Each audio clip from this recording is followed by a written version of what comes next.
और मुद्दा ये हुआ कि इसको इनकरेज करने के प्रावधान इसमें नहीं रखे गए, इसको सेपरेट कर दिए गए इससे, जो पहले से income tax department, GST department और पुलिस के व्यवस्था में शामिल होते हैं।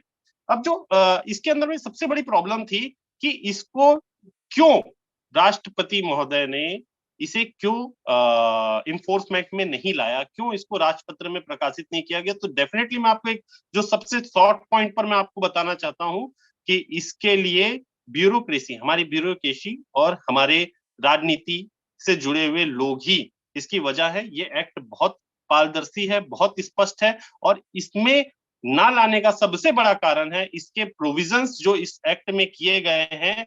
इस एक्ट में 250 रुपए पर डे से 50,000 रुपए तक का जुर्माना है, जो जानकारी देने में या इसके सक्षम प्राधिकारी के पास जानकारी देने में वो करे। वो 50,000 का जुर्माना है जो किसी भी तरीके से कोई दुर्भावना रखकर इस पर काम कर रहा हो। इस पे 30,000 का जुर्माना है जो दंडाधिकारी जो है, दंडाधिकारी के प्रावधान के तहत बोले गए चीजों को अनुपालन ना करे। इसमें गलत जानकारी देने वाले मुखबिर के खिलाफ भी अगर चाहे तो 30,000 रुपए तक के जुर्माना लगाने का प्रावधान दिया हुआ है। इसमें जो है 3 साल तक की सजा, अगर मुखबिर के नाम को सामने अगर कोई प्रकटन कर दे तो 3 साल तक की सजा का प्रावधान है। इसमें 2 साल तक की सजा का प्रावधान है अगर इसके अनुपालन ना हो। तो ऐसे पावरफुल एक्ट को कैसे कोई ब्यूरोक्रेसी आने देगी हमारे बीच में, ये हम समझ सकते हैं। मुद्दे की बात यह है कि सरकार ने बहुत सारे प्रोटेक्शन के कानून लाए हैं, डॉक्टरों को प्रोटेक्ट करने के लिए लाए हैं, वकीलों को प्रोटेक्ट करने के लिए लाए हैं, पत्रकारों को प्रोटेक्ट करने के लिए लाए हैं, और भी लोक सेवकों को प्रोटेक्ट करने के लिए तो बहुत सारे कानून हमारे बीच में हमेशा से रहे हैं। लेकिन आम नागरिक जो सरकार को सूचना देता है, ऐसे लोगों को प्रोटेक्ट करने के लिए सरकार साधारण कानून भी नहीं दे पा रही है।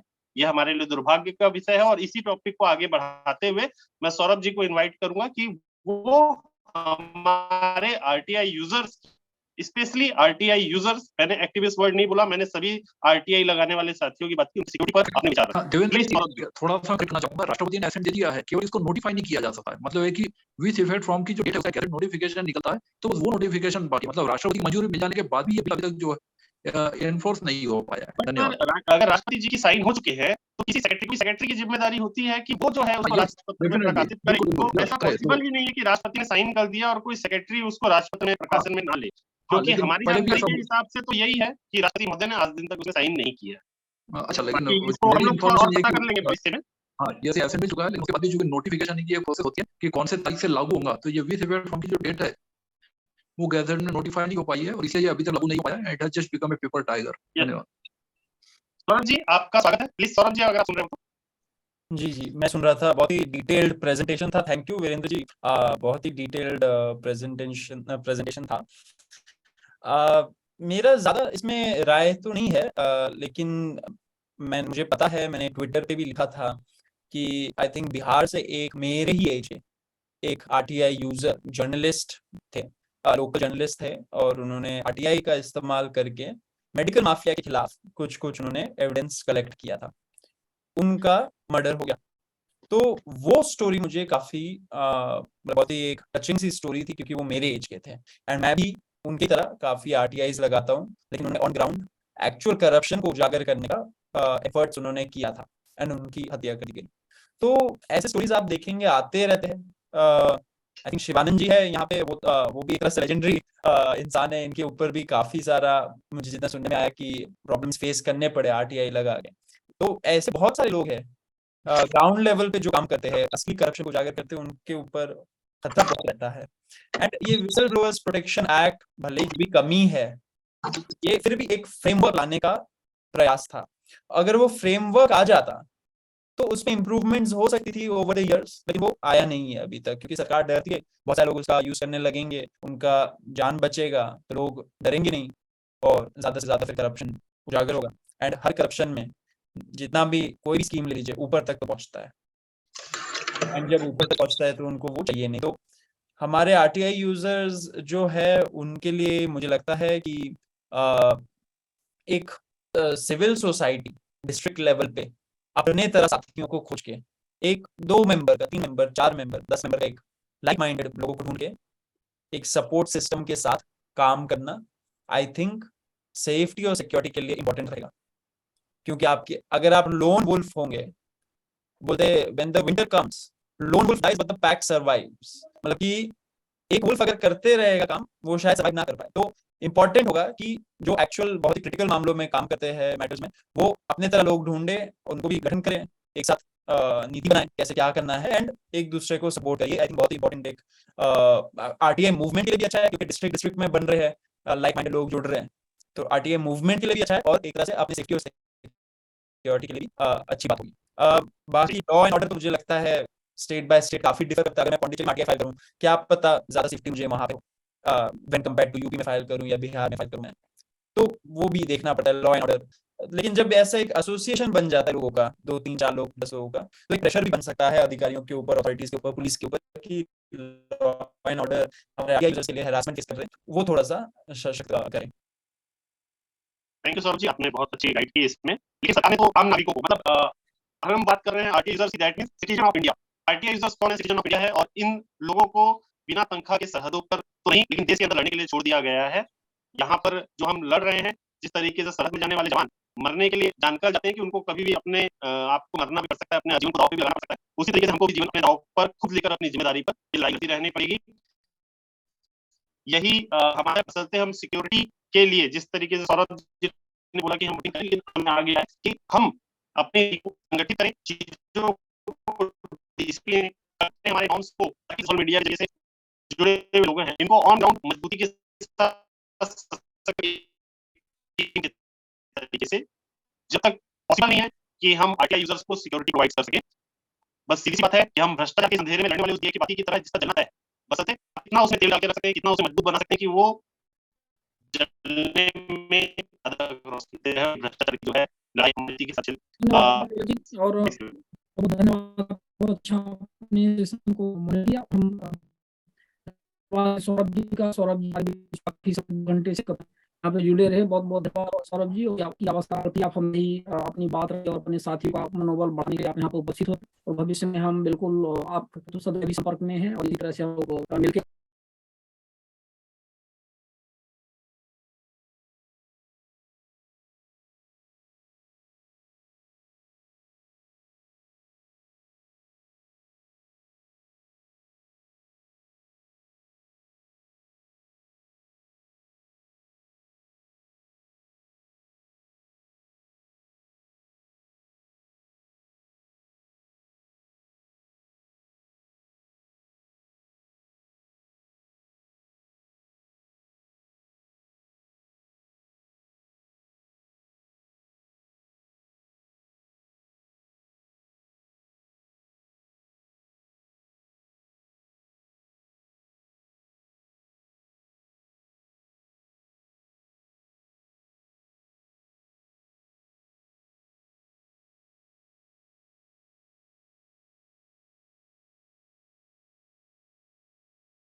Recording in progress. बगीचे में खड़े हुए हैं मोबाइल लेकर के, तो हमें लगता है कि बाहर बाहर का क्लाइमेट अच्छा है, तो उसका भी आनंद लेना आवश्यक रहता है खुली हवा में। और प्रकृति के सानिध्य के साथ में यदि हम तकनीक का उपयोग करें तो हमें लगता है कि बहुत अच्छा रहेगा। ये बहुत अच्छा मैसेज भी है। आसमी जी इस कार्यक्रम को मॉडरेट करेंगे। आसमी जी मजदूर पहले भी उन्होंने अपनी बातें यहाँ पर रखी थी और उसका प्रेजेंटेशन वगैरह दिया हुआ था। और इसमें और हमारे दो साथी हैं, हम उनका नाम आपको बता दें। चूंकि निखिल डे और आज के बारे में जैसा कि लोगों हमने बताया आपको कि वो थोड़ा सा आज कुछ ऐसे मेडिकल कंडीशंस में पड़ गए हैं जिसकी वजह से वो नहीं आ पाए हैं, जैसा कि आपने जाना है। तो हमारे बीच में प्राणवेंद्र जी हैं, भूपेंद्र जी हैं, विनीत जी हैं मजदूर किसान शक्ति संगठन से। तो आप सभी लोग बताएंगे कि मतलब किस तरह से जन सूचना पोर्टल काम कर रहा है और कैसे इसके एडवांटेज है, और सबसे बड़ी बात यह है कि आरटीआई को मजबूत बनाने के लिए और किस तरह से एक सॉफ्टवेयर का डेवलपमेंट माननीय संभाजी सरकुंडे जी के जी ने किया था पिछली बार प्रेजेंटेशन, उसके विषय में भी थोड़ा सा अवगत कराएंगे इस विशेष 150वें कार्यक्रम में। तो अस्मी जी मैं आपको आमंत्रित करता हूँ, प्लीज कार्यक्रम को आगे बढ़ाइए। शुक्रिया शिवानंद जी। तो अब हम अपना सत्र शुरू करते हैं। सभी को नमस्ते और जिंदाबाद। तो जैसे शिवानंद जी ने कहा, इस सत्र का टाइटल है benefits of a transparent system. तो इस सत्र के माध्यम से हम आज आरटीआई एक्ट के बारे में, एक्ट की धारा 4 को भी देखेंगे, जिसके तहत ये सारी चीजें हो रही हैं। धारा 4 मेरे हिसाब से पूरे आरटीआई कानून की धाराओं में से सबसे एक महत्वपूर्ण एक धारा है। एक तो ये हमें सेक्शन 4 पूरा फ्रेमवर्क या ढांचा बैठाता है जिससे हम सूचना पूछ सकते हैं, प्राप्त कर सकते हैं और उसकी प्रक्रियाओं के बारे में। पर ये उससे थोड़ा सा हट के हमें बताता है कि और क्या क्या फंक्शंस हो सकते हैं आरटीआई रिजीम के, आरटीआई को ज्यादा मजबूत बनाने के लिए। सारी चीजें धारा 4 के अंदर आती हैं। तो आज हम धारा 4 के बारे में और धारा 4 को कैसे इस्तेमाल किया जा रहा है, किया जा सकता है, थोड़ा उसके बारे में हम बात करेंगे इन विषयों पर। तो जैसे आप जानते, आज हमारे साथ शिवानंद जी ने कहा कि 4 वक्ता जुड़े हुए हैं।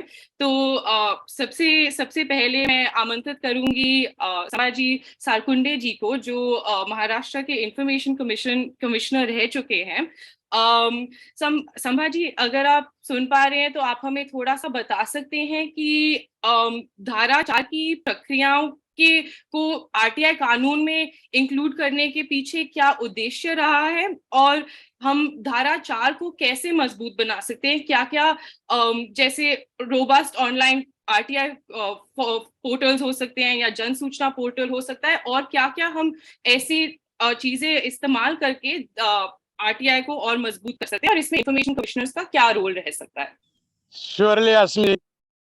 Thank you, Shivanand ji, for inviting me in this 105th webinar. And since long, you have been persistently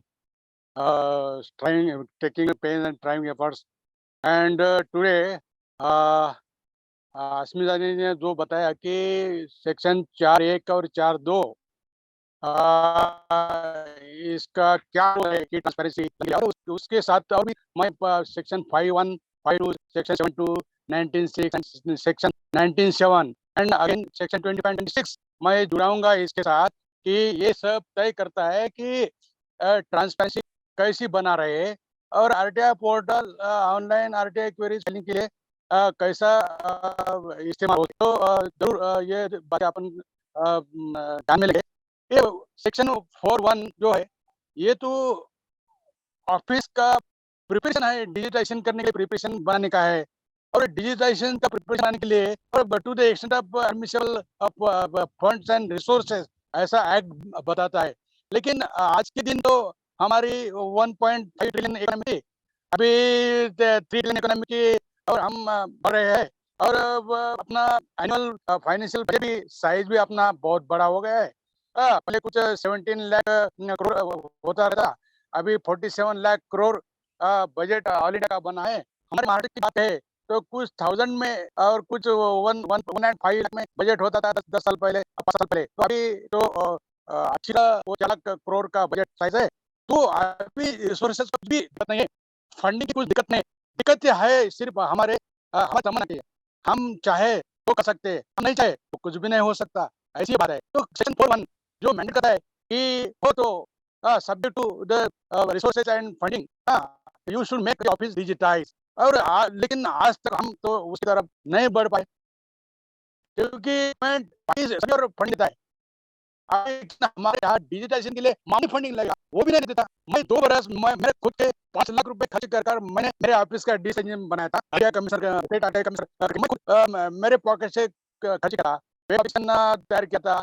और सब जो कॉन्ट्रेक्चुअल लोग थे हमारे पास, मिनिस्ट्रियल स्टाफ भी नहीं सप्लाई किया था, अपॉइंट किया था। तो मैंने बच्चे, रास्ते के बच्चे, कोई कंप्यूटर कैफे के बच्चे उठा के लाया और मैं उनको कॉन्ट्रेक्चुअल एम्प्लॉय बनाया और उनको अच्छा ग्रूम किया, स्टूडेंट कटिंग किया, मैं उनको इंस्पायर किया और उनको लैपटॉप करने के लिए मैंने उनकी सैलरी बढ़ाई और ऐसी तरह हम ऑफिस इक्विप हो गया। दूसरी बात ऐसी हुई कि हम जब गवर्नमेंट जब 2005 में जब ऑफिस हुए थे पहली बार, तो और पहला आरटीआई कमिश्नर आपको पता, उस टाइम जो ओल्ड जनरेशन के कंप्यूटर थे, और दूसरी बात वो था, कॉपी था, तो ये पूरा आउटडेटेड हो गया था, ऑफसाइड हो गया था।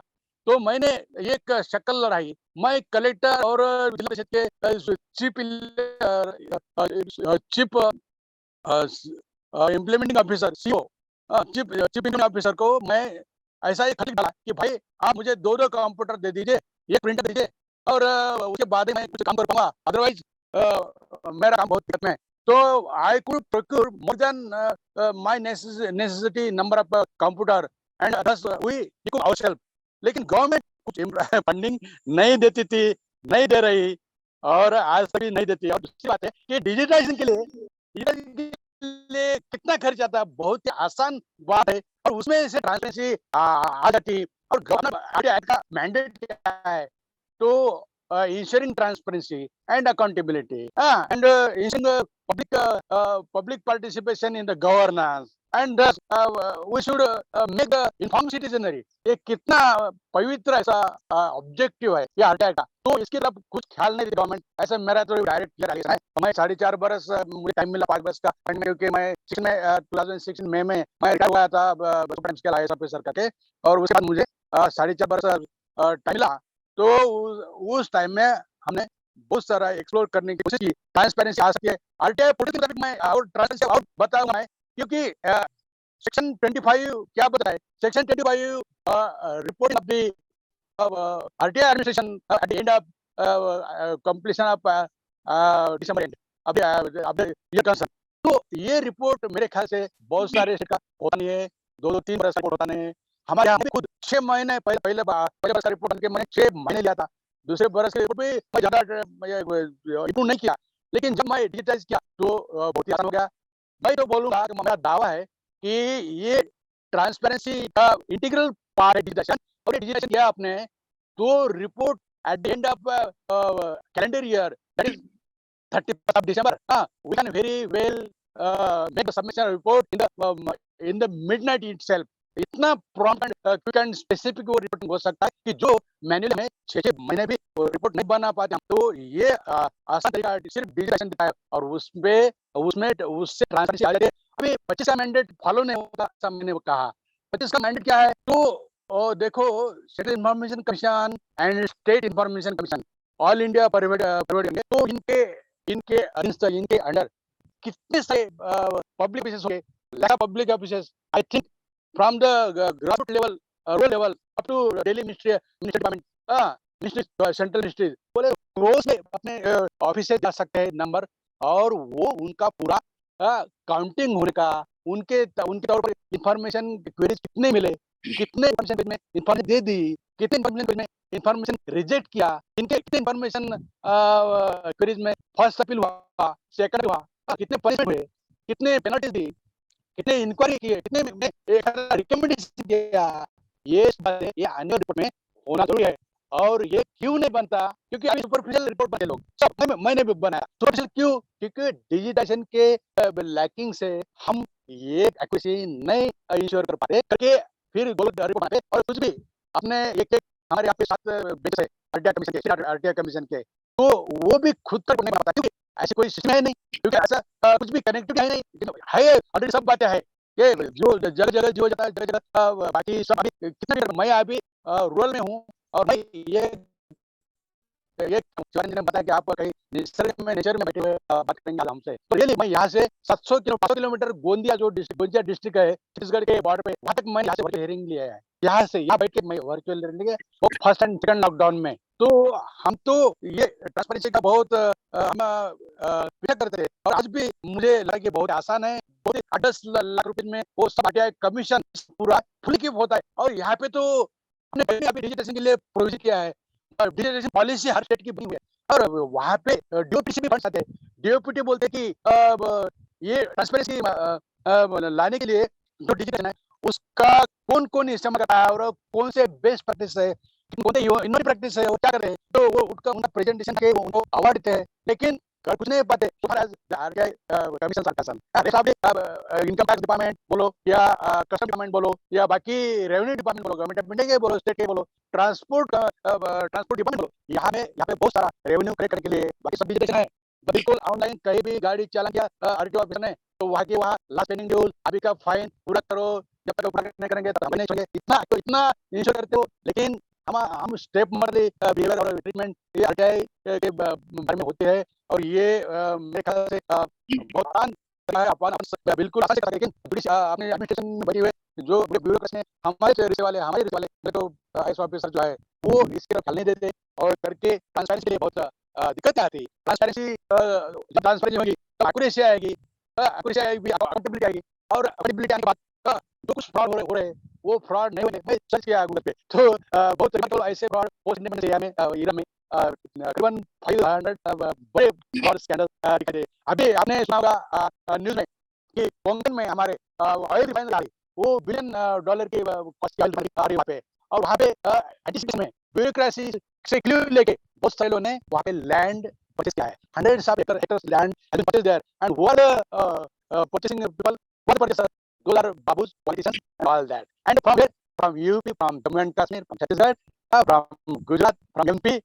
See, and still our policy is at stake. And if it is not list, and government is again going forward with a DPDP bill, which is awaiting its turn. It's coming rainy season parliament session. And 2019, we already faced the brunt of amendment, first amendment, which has led major impact on the RTI implementation. And thus, we are facing a lot of problem in the meeting transparency. Sir, I think there was but I should conclude here. Thank you very much sir. और आपको second session में भी हम लोग आपको invite करेंगे, तो अभी लंच के बाद 2 बजे के बाद आप उठाएंगे सर।